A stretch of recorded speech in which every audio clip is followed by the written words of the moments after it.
90 का दशक एक ऐसा दौर जब प्यार खतों में नहीं बल्कि कैसेट्स में बयां होता था। आईना बता कैसे उनका दिल चुराना है आज फिर इस कदर आपसे हमको मोहब्बत हुई टूट के आए हो मेरी जिंदगी में तुम बहार बन के। उस दौर में फिल्में हीरो की वजह से कम, उस फिल्म में किसके गाने हैं इस बेसिस पर हिट या फ्लॉप हुआ करती थी। मेरी वफाएं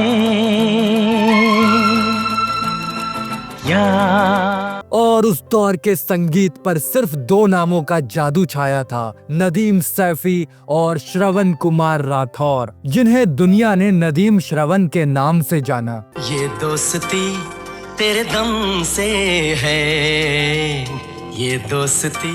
वो जोड़ी जिसने मेलोडी को बॉलीवुड की धड़कन बना दिया। आज हम आपको सुनाएंगे इस महान जोड़ी के उदय और पतन की अनसुनी कहानी। सच्चाई की राह जब कोई अपनाता है। नदीम सैफी का जन्म 6 अगस्त 1954 को मुंबई में एक संपन्न बिजनेसमैन परिवार में हुआ। इन्हें बचपन से ही संगीत का शौक था और उसे पूरा करने के लिए पैसों की कोई कमी भी नहीं थी। वहीं श्रवण कुमार राठौर का जन्म 13 नवंबर 1954 को राजस्थान के एक शास्त्रीय संगीतकार परिवार में हुआ। उनके पिता पंडित चतुर्भुज राठौर एक जाने माने क्लासिकल सिंगर थे, तो संगीत इनको विरसे में ही मिली थी। जो भी कसमें खाई थी हमने वादा की, सबसे प्यारा मेरा यारा राजा हिंदुस्तान। जब तक ये दोनों अकेले अपनी मंजिल तलाश रहे थे तो कामयाबी इनसे कोसों दूर रही, मगर फिर जब एक साथ एक ही मंजिल का रास्ता चुना तो मानो मंजिल खुद इनकी ओर बढ़ने लगी।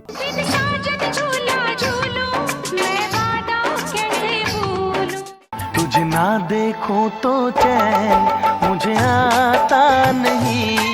साल 1973 में मुंबई के एक म्यूजिकल कंपटीशन में दोनों पहली बार मिले थे। अलग अलग पृष्ठभूमि से होते हुए भी दोनों की मंजिल एक थी और उस मंजिल को पाने के लिए दोनों ने एक साथ मिलकर काम करने का फैसला लिया और एक दूसरे की खूबियों से फायदा उठाया और कमियों को दूर करने में लग गए। साल 1973 से साथ काम शुरू किया था और इन्हें पहली फिल्म मिली 1975 में, भोजपुरी फिल्म दंगल, जिसका गाना काशी हिले पटना हिले हिट हुआ।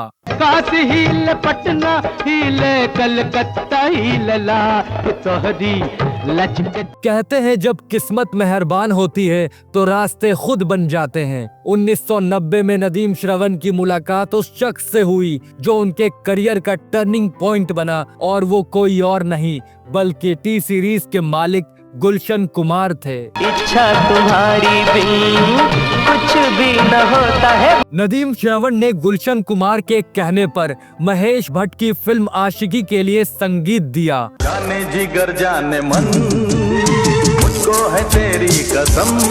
इस फिल्म का संगीत किसी चमत्कार से कम नहीं था। नदीम श्रवण ने उस दौर के डिस्को बीट्स को पीछे छोड़कर शुद्ध मेलोडी को वापस लाए। उन्होंने बांसुरी, सितार और तबला जैसे पारंपरिक वाद्य यंत्रों पर जोर दिया।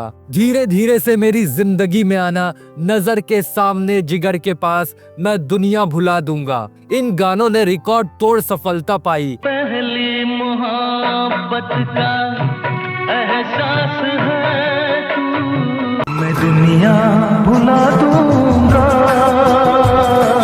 तेरी चाह। धीरे धीरे से मेरी जिंदगी में आना। आशिकी का साउंड ट्रैक बॉलीवुड का सबसे ज्यादा बिकने वाला एल्बम बना।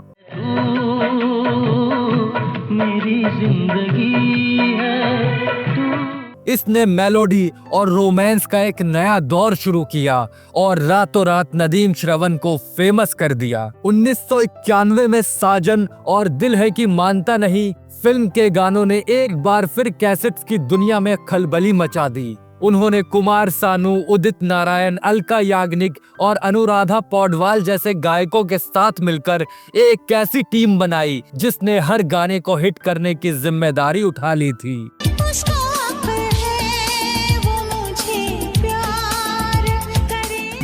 हमको सिर्फ तुमसे प्यार है, हमको सिर्फ तुमसे प्यार। कितना प्यारा तुझे रब ने बनाया, कितना। इनकी इसी मेहनत से 1991, 92 और 93 में लगातार 3 बार इन्हें सर्वश्रेष्ठ संगीत निर्देशक का फिल्म फेयर पुरस्कार भी मिला।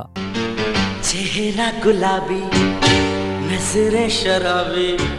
उनका नाम उस दौर में हिट म्यूजिक की गारंटी बन चुका था। लेकिन हर सुनहरे कहानी का एक स्याह पन्ना भी होता है, और वो पन्ना खुलना अभी बाकी था, जो खुला साल 1997 में। ये मनहूस साल मानो इस जोड़ी के लिए गुमनामी का अंधेरा लेकर आया। 1997 में टी सीरीज के संस्थापक गुलशन कुमार की बेरहमी से हत्या हो गई। इस हत्याकांड में पुलिस ने नदीम सैफी को मुख्य संदिग्धों में से एक माना। जबकि उस वक्त नदीम सैफी लंदन में थे, तब उन्होंने वहीं रहने का फैसला किया ताकि भारत में जो उनके खिलाफ षड्यंत्र हुआ था उससे और उसकी गिरफ्तारी से बच सके।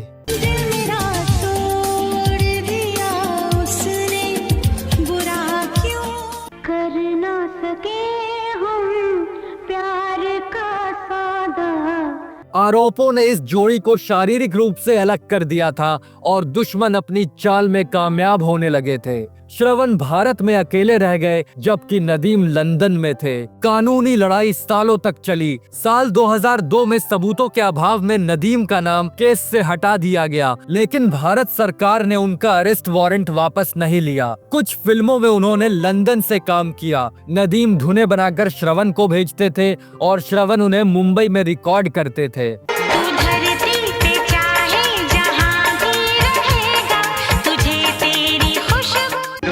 कभी तुझसे जब जाएंगे दर्द। लेकिन यह सिलसिला ज्यादा दिनों तक नहीं चला। 2005 की फिल्म दोस्ती के बाद दोनों ने अलग होने का फैसला कर लिया।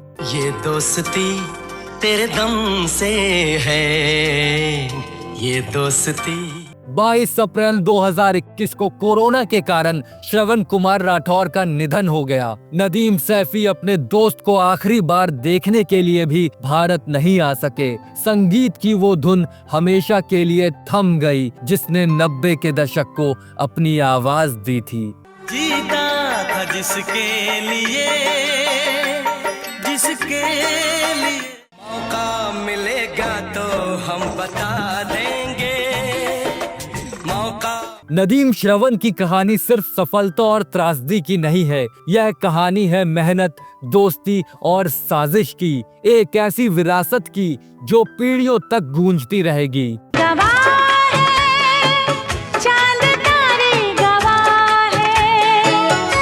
तू जो मिला ऐसा लगा बिखरा हुआ, सबको हो रही है, हाँ सबको। अच्छा खासा दोस्त भी दुश्मन बन जाता है, ओ अच्छा। इस जोड़ी ने 75 से अधिक फिल्मों में संगीत दिया था और ज्यादातर फिल्में हिट रही थी। उनके संगीत ने टी सीरीज को भारत के सबसे बड़े म्यूजिक लेबल में से एक बनने में मदद की। उन्होंने हिंदुस्तानी शास्त्रीय संगीत को फिल्मी गानों की मुख्य धारा में वापस लेकर एक नया ट्रेंड शुरू किया। दिल का रिश्ता बड़ा ही प्यारा है। आज भी उनके गानों के रिमिक्स बन रहे हैं, जो साबित करता है कि मेलोडी कभी नहीं मरती। नदीम सैफी अब लंदन में बिजनेस करते हैं, पर उनका संगीत आज भी जिंदा है। सनम चाहिए आशिकी के लिए।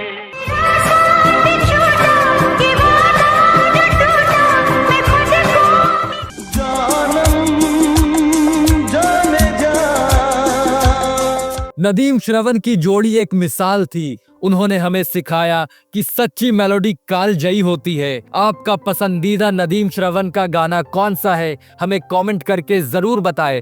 और यह भी बताएं कि क्या आपको सच में लगता है गुलशन कुमार की हत्या में इस जोड़ी का हाथ था, या ये सिर्फ इनको बर्बाद करने के लिए एक षड्यंत्र था। मेरी वफाएं या ये दोस्ती तेरे दम से है, ये दोस्ती।